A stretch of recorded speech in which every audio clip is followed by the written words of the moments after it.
Yeah, I know.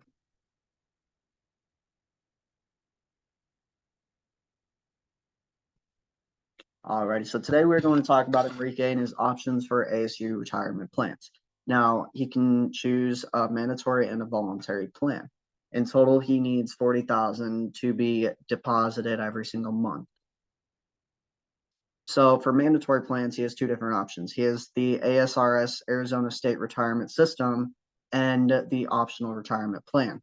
Now, as far as the ASRS goes, the employer contribution is up to 12%.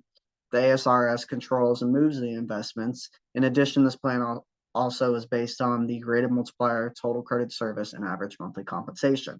Whereas the optional retirement plan is the employee-employer contribution, both 7%.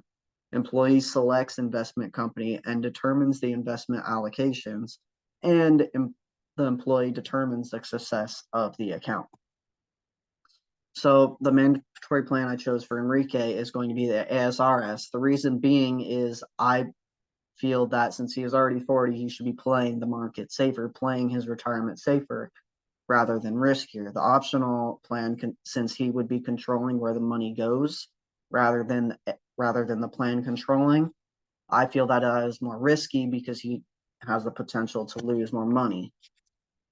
So the ASRS controls and monitors his investments, which will allow Enrique to have a safer retirement plan with potentially less losses.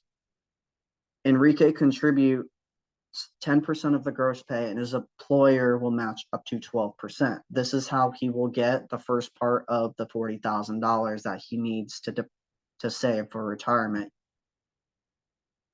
So 10% of his gross pay, since he makes $200,000, would be $20,000, and that would be the first half. And his employer matches up to 12%, so this would mean that he will be above his goal after employee matching. I also like this plan because it does allow for vesting, and it also has optional service credits. So Enrique's benefits at age 70 prediction, if he did at $1,700 monthly compensation, would be $2,250 after he retires. Now that would be at 70, and he would have invested $20,000 a year into this account plus what his employer contributes. So the two voluntary plans that I compared would be the 457B plan and the 403B plan. The 457B, I'm a little biased because I currently work for Nationwide as a financial consultant. So I basically deal with clients and their 457B plan all day, which is why I am choosing the 457B plan. But let me discuss both options. The 457B plan is before tax, $20,500 limit.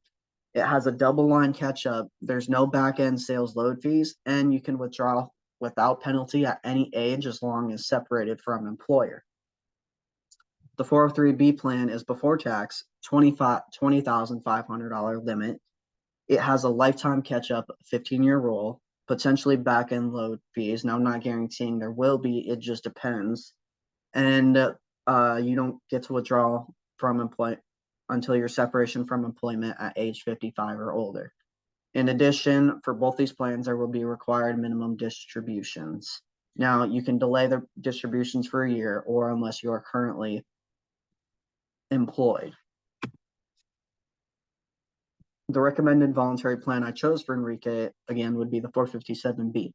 Now, if Enrique contributed $1,666.66 a month for 30 years at a 6% interest rate, his total contribution would be $599,760. And the total 30-year value after interest and everything would be $1,673,522.06. And just a low mark I put would be TOE is key.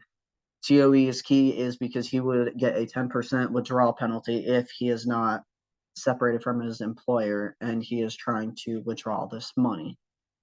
In addition, for these plans, there would be a mandatory 20% tax as he is withdrawing money from this plan. Now, that is the 20% tax is standard from the IRS given to Nationwide for this plan. And that would be the end of this presentation. Thank you very much.